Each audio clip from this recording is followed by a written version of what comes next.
ক্ষমতায় যারা আছে তারাই যদি 420-র মতো কাজ করে, প্রতারণা করে রাজনৈতিক দলগুলোর সাথে, তাহলে আমাদের ভবিষ্যৎ কি? তারা সবাই নিজের নিজের জায়গায় খুবই সফল মানুষ, আমি মানি, কিন্তু যেই জায়গায় দায়িত্ব নিয়েছেন সেখানে তারা একটা অপদার্থ।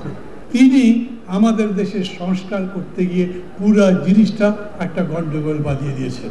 প্রধান উপদেষ্টা বলেছেন এই নির্বাচন বানচাল করবার জন্য হামলা হতে পারে। হামলা কে করবে? ধানমন্ডির গুন্ডারা, উত্তরা থেকে ভাড়া করা বাস্তানরা? ও তো পুলিশই ঠান্ডা করে দিতে পারে। প্রধান উপদেষ্টা যখন এরকম হামলার কথা বলেন তখন তার মানে আরো অনেক বড় কিছু ইঙ্গিত করেন। তিনি দেশের মধ্যেকার কথা বলেন না, উনি বলেন আরো বড় শক্তি, যে শক্তির কাছে আশ্রয় দিয়েছে আমাদের পরাজিত শক্তিরা, অথবা যাদের সাথে গাঁটছড়া বাঁধে আরো বিশ্বের বড় বড় মোড়ল শক্তি। সারা দেশের জনগণের বুকের মধ্যে এক প্রকার কাঁপন ধরিয়ে দিয়েছেন তিনি। এই নির্বাচনে আসলে খুব বড় কোনো বিপত্তি কি হচ্ছে? এমনিতেই আমি বলি, উনি নিজে যখন বলেন আমাদের এই উপদেষ্টা পরিষদে যারা যারা আছে তারা সবাই নিজের নিজের জায়গায় খুবই সফল মানুষ, আমি মানি, কিন্তু যেই জায়গায় দায়িত্ব নিয়েছেন সেখানে তারা একটা অপদার্থ। দেশের রাজনীতির কোনো কিছু করতে পারেননি, সমস্যার সমাধান করতে পারেননি, বরঞ্চ নতুন নতুন করে সমস্যা তৈরি করেছেন।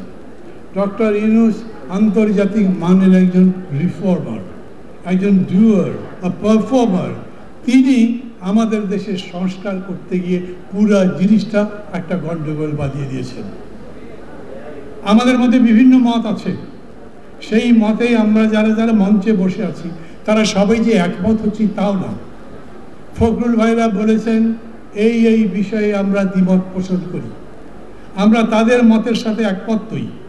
তারা ডিসেনশন দিয়েছেন, তারা বলেছেন যে আমরা যদি জনগণের রায় নিতে পারি তাহলে আমরা যা বলছি তাই করব, আপনারা যেটা বলছেন সেটা হবে না। আমরা মেনেছি, আমরা বলেছি জনগণ যদি আপনাদের রায় দেয় তাহলে তার পক্ষে যাবে। সংস্কার কমিশন মেনেছে, তার মানে সরকার মেনেছে।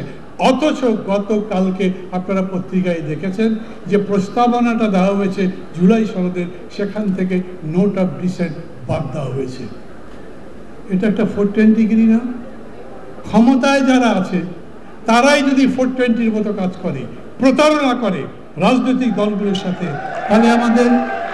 তাহলে আমাদের ভবিষ্যৎ কি?